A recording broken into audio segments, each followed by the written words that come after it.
Assalamu alaikum wa rahmatullah. Bonjour à tous. La parole que je tiens aujourd'hui est une parole de vérité, de clarification et de paix. Les accusations récentes portées contre la Grande Mosquée de Paris et ma personne me contraignent à convoquer cette vérité, à instaurer un point d'ordre fidèle à mes principes et enraciné dans le respect des valeurs fondamentales de notre République. Lorsque j'ai été élu recteur de la Grande Mosquée de Paris, un 11 janvier 2020, je me suis engagé, dès ma première déclaration publique, quelques jours plus tard, le 16 janvier, à incarner la transparence et la sincérité. J'y ai réaffirmé sans embâge mon attachement profond et indéfectible à mes deux patries, l'Algérie, berceau de mes origines, et la France. La France, terre de mon engagement et de mon adoption.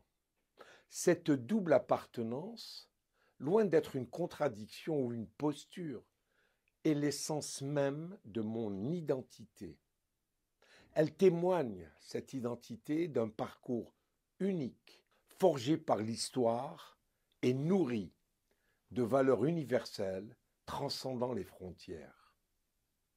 Je puise toute ma force dans ces deux héritages.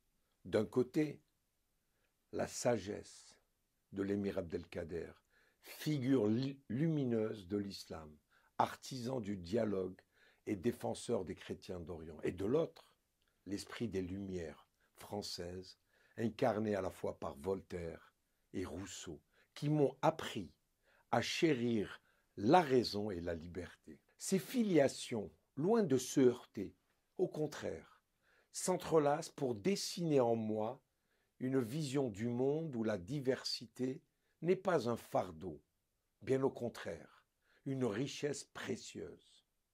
Ces convictions que j'ai exprimées publiquement ne relèvent ni d'un calcul opportuniste, ni d'un discours forgé dans l'ombre.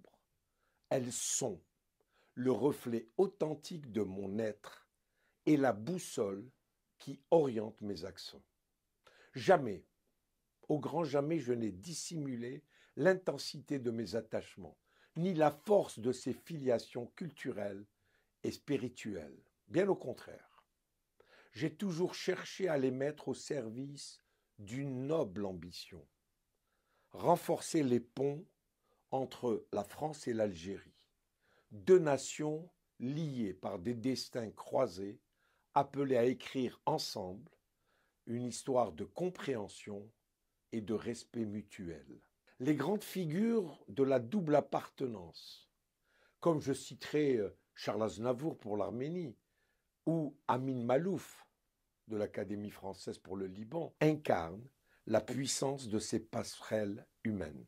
Dans cette lignée, nous sommes souvent perçus comme des symboles vivants d'un lien précieux en temps d'harmonie, mais qui devenons d'un coup les boucs émissaires lorsque la tempête gronde. Ainsi que penser des 3, 10 ou 20 voix anonymes qui sur les réseaux sociaux suscitent des polémiques doivent-elles à elles seules discréditer le dévouement, par exemple, de milliers de médecins exerçant en France. Ces praticiens, pour n'évoquer que ce corps professionnel, qu'il soit inscrit au Conseil de l'ordre des médecins, internes ou praticiens attachés, associés, sont la preuve vivante d'un engagement désintéressé au service des autres. Les soupçonner à travers un discours global de collusion, de pratiques de financement douteux ou d'intentions malveillantes, simplement pour alimenter une tension diplomatique, relève d'une dérive inquiétante. Inaugurée en 1926, la Grande Mosquée de Paris est un hommage aux soldats musulmans qui ont combattu pour la France lors de la Première Guerre mondiale. Elle symbolise la reconnaissance de la République à l'égard de ces hommes venus d'Afrique du Nord et d'Afrique subsaharienne, souvent au prix de leur vie. Portant fièrement leur foi musulmane, ces hommes se sont illustrés par leur courage sur les champs de bataille. Ils ont offert à la France leur force et joué un rôle crucial dans l'effort de guerre. Ces combattants, mobilisés de Dakar à Djibouti, tout comme leurs frères algériens, marocains et tunisiens, ont contribué à préserver la liberté et les valeurs qui nous sont chères aujourd'hui. Leur sacrifice mérite vraiment une place centrale dans notre mémoire collective. Et il appartient à notre République et au peuple français de leur rendre hommage qui leur est dû. Durant la Deuxième Guerre mondiale, 39-45, cette contribution s'est poursuivie avec les Algériens représentant à eux seuls la moitié des troupes nord-africaines et participant à sceller le chemin de la libération de la France au matin du 15 août 1944, notamment en Provence. Ces sacrifices sont malheureusement minorés dans l'historiographie contemporaine. Ce n'est pas une histoire ancienne que l'on ressuscite le temps d'une cérémonie, mais une racine essentielle et exemplaire de ce que nous sommes au présent. Le financement de la Grande Mosquée de Paris est un sujet fréquemment mal compris. Depuis 1982, l'Algérie a apporté un soutien financier indispensable pour restaurer cet édifice qui commençait à être en ruine. Ce soutien particulièrement conforme aux lois françaises s'inscrit dans un cadre légal, transparent bien évidemment, et respectant les dispositions de la loi de 1905. La mosquée de Paris, administrée par l'association La Société des Habous et lieux saints de l'islam depuis son origine, cette mosquée demeure, quoi qu'on dise, totalement indépendante.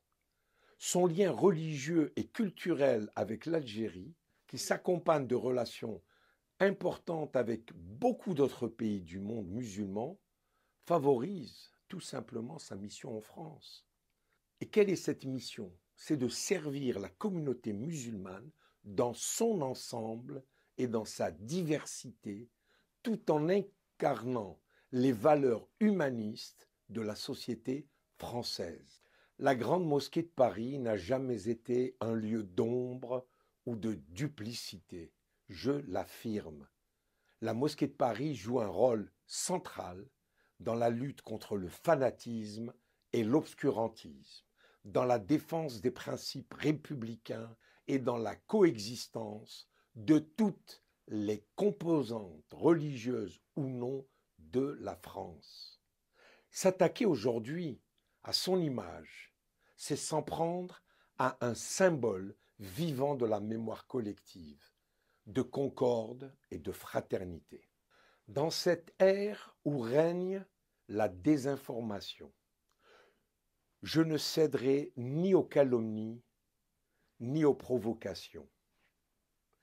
Guidé par la certitude que la vérité finit toujours par triompher, je poursuis inlassablement mon engagement pour la paix, la justice et le dialogue.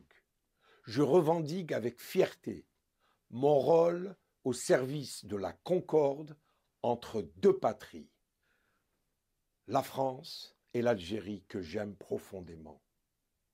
La Grande Mosquée de Paris continuera d'être un phare, oui, un phare de réconciliation et un refuge pour ceux qui croient en la fraternité humaine.